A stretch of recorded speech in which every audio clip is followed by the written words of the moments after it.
Hey there. Today's story takes us into the glittering heart of luxury, where the rooms cost more than most folks rent, the sheets are ironed by hand, and the guests never expect anything bad to happen. But what if I told you that inside one of the most elite hotels in America, guests started to lose things, not just sunglasses or wallets. We're talking about diamonds, cash, jewelry, and not once, not twice, over a dozen times. And each time it was the same. No forced entry, no broken locks, no footage, just a room, a suitcase, and something gone. The hotel's official answer? Misplaced by guests. But former staff? They're telling a very different story.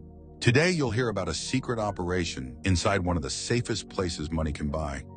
And by the end, you'll wonder if you've ever truly been alone in a hotel room. It started quietly. A banker from DC reported a missing gold watch. Room service said it was never seen. Then a couple from San Francisco lost $9,000 in cash from their in-room safe, and the hotel calmed to their stay if they agreed not to speak publicly. Over the next 6 months, 15 more reports came in, all from guests in high-end suites, all between 1 and 5 a.m., and every time, hotel logs showed no one had entered, no one had left. Officially, nothing could be proven, but a former concierge named Terrence finally broke silence. He claimed there was a second key system, one the public didn't know about. And it was, according to Terrence, the night hands weren't hotel employees in the traditional sense. They didn't appear on the roster, they didn't clock in, they didn't wear uniforms. They came between 2 and 4 a.m., always after large events, charity galas, corporate retreats, political fundraisers. Rooms were flagged by front desk staff. Guests who paid in cash, wore expensive watches, didn't lock their luggage. Then someone from corporate security would request a key audit, a fake one, used to justify a midnight inspection. But here's where it gets worse. One former housekeeper, Maria, swore she walked in on one of these inspections early one morning.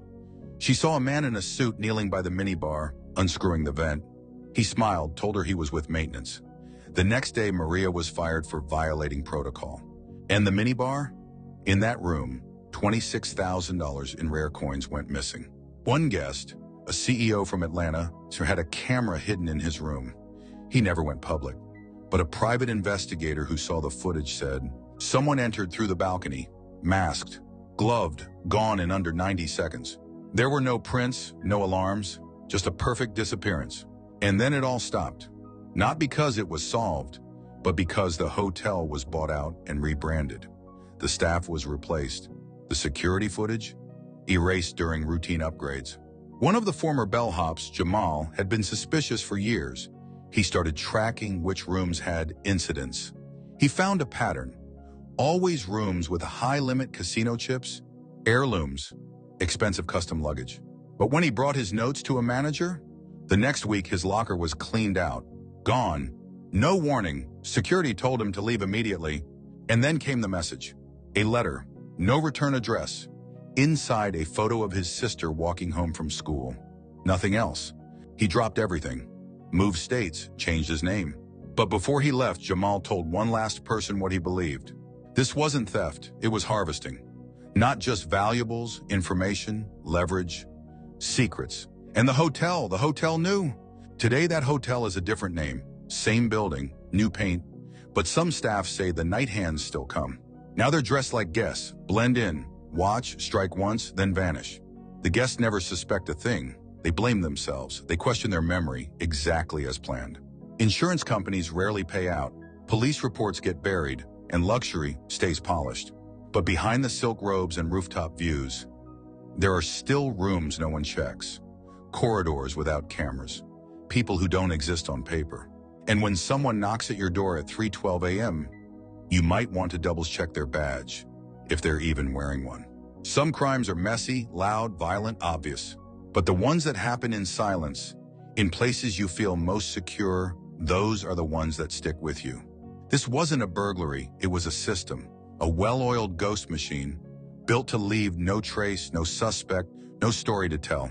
Unless someone speaks, like Terrence, like Maria, like Jamal, each of them paid a price just for noticing. If this story made your skin crawl, or made you think twice about who really has access to your space, you're not alone. Thank you so much for watching. Your time here means more than you know. And truly, I wish you a safe, peaceful evening, strong health, and a mind that never stops asking questions.